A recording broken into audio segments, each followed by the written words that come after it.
The difficult choices in life are the choices between good and good.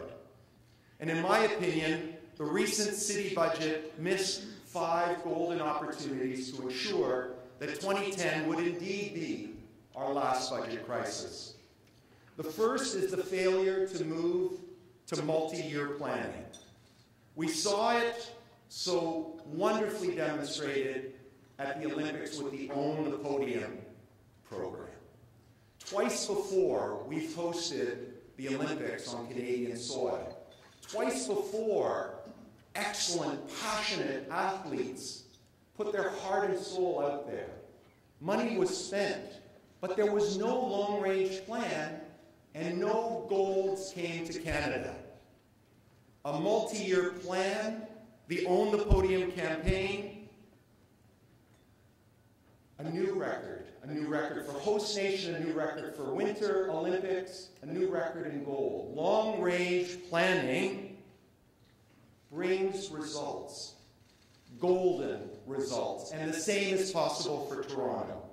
The City of Toronto has to be the last billion-dollar operation on earth that plans on a year-to-year basis. I have a friend, Amanda Belzowski. Over several years, she's raised almost $200,000 for the Heart and Stroke Foundation with a lemonade stand. She's not even a teenager, and yet she knows you need multi-year planning to succeed. And yet City Hall doesn't. Without multi-year budgeting, there is no vision. There is no fact base. There is no courage or reason to make the tough calls. That must and it will change. The second missed opportunity is our failure to regain control over our labor costs. From 2002 to 2008, we've learned from the Board of Trade's analysis, and this was difficult analysis to get because Toronto is not exactly the most transparent budgeting process in the world. From 2002 to 2008, wages, salaries, and benefits increased by 6.5% a year compounded every year. At a time when GDP growth was about 2%, when the average taxpayer expected to pay for all of this, when that person was only getting about another 2%. If our city had held the increase to just 3%, that's still 50% more than the average taxpayer was getting, mind you.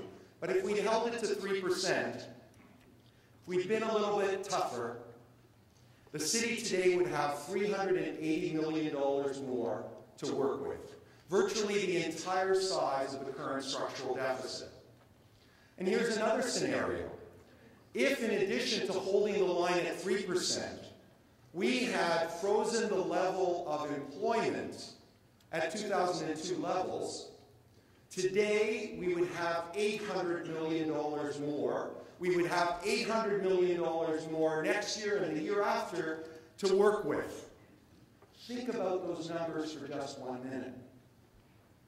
We're so often told that all of the problems at City Hall are due to the fact that we've had downloading and amalgamation. Yet this isn't what other levels of government have done to us. It's about what we've failed to do for ourselves.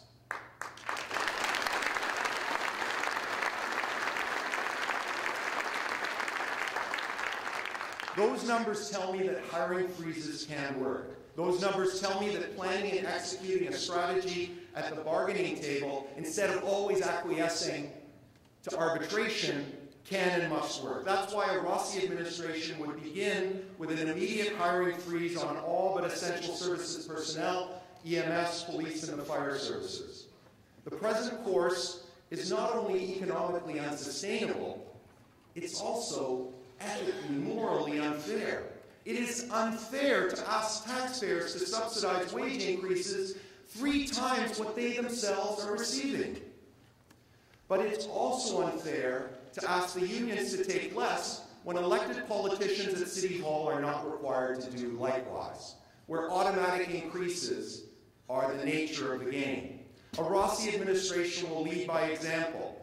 I will take a 10% pay cut on day 1 and freeze my salary for 4 years. Not because it's a significant number, but it's a significant statement about leadership and setting an example, and that's what leaders are supposed to do.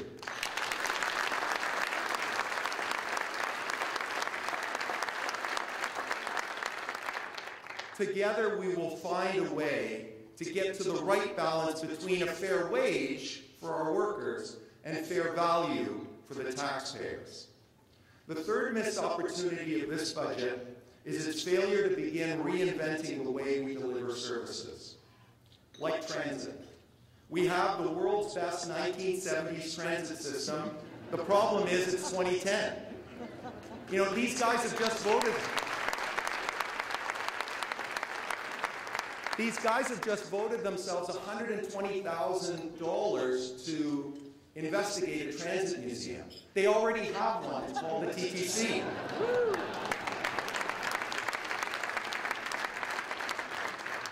As Joe Barrage said in the Star the other weekend, it isn't so much the fact of the sleeping TTC worker in the booth.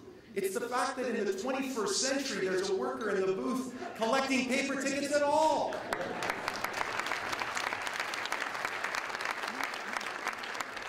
All of us, we travel the world and come in contact with the very best it has to offer in public service delivery. And then we come back home to a transit system that still uses paper transfers, tickets, and tokens. The union management monopoly at City Hall, with its aversion to technology and change, has shackled our city for too long. A Rossi administration will embrace technology and open up more service delivery to the private sector. We will use the collective bargaining system to reclaim what the city has given up in recent contracts. It will take time, given current contract language, but we must start somewhere, and we must start now.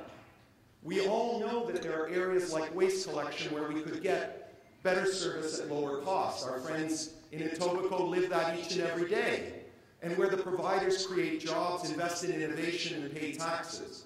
We'd invite all qualified bidders, including the unions, as is done in many jurisdictions, to compete for the right to deliver those services at a price we can afford.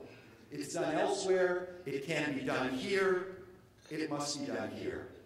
And while I'm on the topic, I want to welcome the recent conversion of frontrunner George Smitherman to our way of thinking on this issue. Now, it's interesting we're here at the Board of Trade because this was actually one of the last confirmed sightings of George in what has become a Where's Waldo Stand on the Issues campaign. And at that time, at that speech, as many of you will remember, he dismissed outsourcing as not important, not relevant, not a panacea, and today he got religion. But that's hardly new thinking.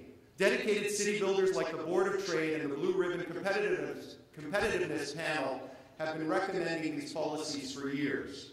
You, not George Smitherman, have been driving the debate. Torontonians don't need just a frontrunner. Torontonians need a thought leader.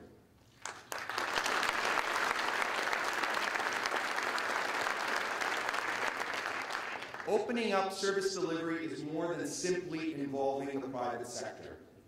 It's also about bringing in Toronto's vibrant not-for-profit sector to deliver services. I am a living example, the product of alternative services delivery.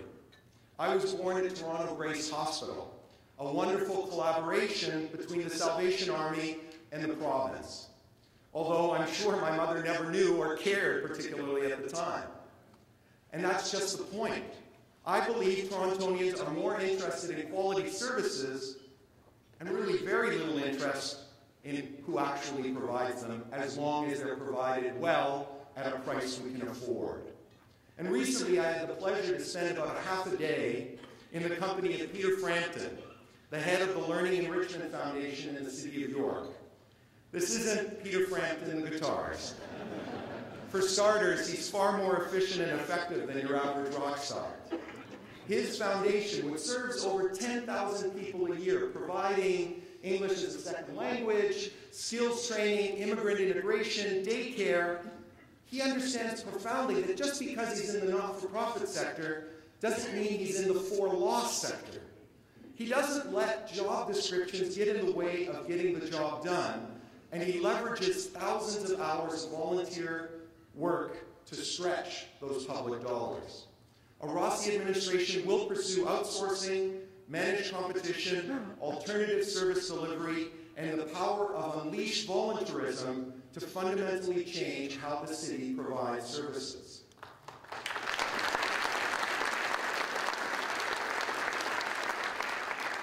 And we're going to use those savings to invest in the priorities we all share and reduce the constant pressure for more taxes, more user fees at the same time that the quality of services is declining.